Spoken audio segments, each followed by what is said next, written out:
Isang burikat na tomboy na naman ang gagala, mga be. iyak. Naligo na nga ako ng maaga, mga be. Dahil ihatid ko nga ang aking asawa. Dahil siya ay aalis. Para sa future. Sa kanyang pinapangarap. Ba ako yung future mo? Bakit nangarap ka pa ng ibang future? Charot. Binisa na nga niya ako, mga be. Dahil 2 years siyang mawawala sa aking tabi. Na hindi ka maghanap ng ibang katabi. Dahil alam naman natin pareho ang LDR ay napakahirap na relasyon. Pero sabi nga nila, walang imposible. Kapag nagmamahala ng dalawang tao, Sabi nga nila, kung may respeto ka sa partner mo, takot kang masaktan nito. mananatili kang kontento. Sa partner mo. Totoo naman talaga na sa tao lang yan. May takot kang manakit ng ibang tao. Dahil kung mahal mo, hindi mo pipiliing saktan. Habang nasa biyahe nga kami, ay ang higpit ng kapit ko. Ilalam ko, mamimiss ko ang daliri mo, charot.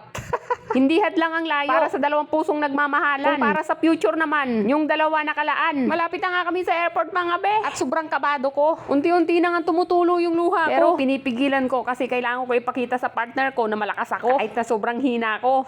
Char. Andito na nga kami sa airport, mga be. At habang naglalakad siya palayo, hina yung loob ko at tuhod ko sa paghakbang. Nakikita siyang palayo. At maraming posibleng mangyari na pwedeng hindi na ako yung magsundo sa kanyang pagbabalik. Pero syempre nananaig yung pangako at pagmamahal namin sa isa't isa. Yun na lang yung pinangahawakan ko at lakas at pagtitiwala sa kanyang mga binitawang salita. Naaalis siya para sa aming future na dalawa. At magtiwala lang daw ako dahil mahal na mahal niya ako. Isang mahigpit na yakap para sa ating dalawa. Mamimiss ko tong yakap mong to. Taon na ulit bago kita mayakap.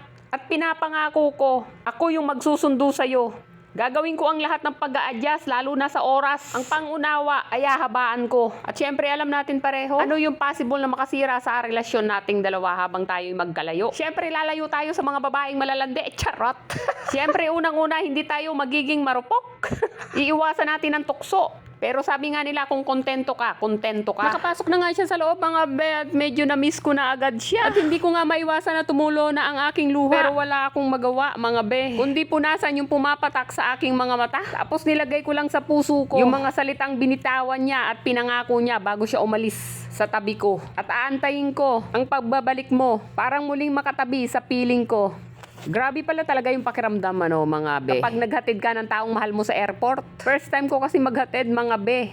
At sobrang lungkot, kaba, pangungulila, yung sakit, kasi hindi mo na siya mayayakap. Ibang pakiramdam na pinapanood mo siya habang papalayo. Pero syempre, dahil ikaw ang magiging lakas niya, kailangan mong magpakatatag at iparamdam na malakas ka. Ayun, pauwi na nga tayo, mga be. Nadala-dala yung mga pinangako niya. At syempre, ibibigay naman natin yung tiwala na nararapat para sa kanya. Nakasakay na nga tayo, mga be, at pauwi na nga tayo ng bahay na mag-isa na lang.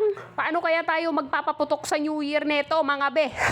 Charot! Andito na nga tayo sa bahay, mga be, at pagbukas ko nga ng pinto ay sobrang lungkot at tahimik ng bahay. Medyo nanibago ako pero sanay naman ako mag-New Year mag-isa. Hanggang dito na nga lang ang video ko, mga be. Bye-bye! Salamat sa panonood. At suporta nyo kay Tomboys TV. Happy New Year, everyone! Bye-bye!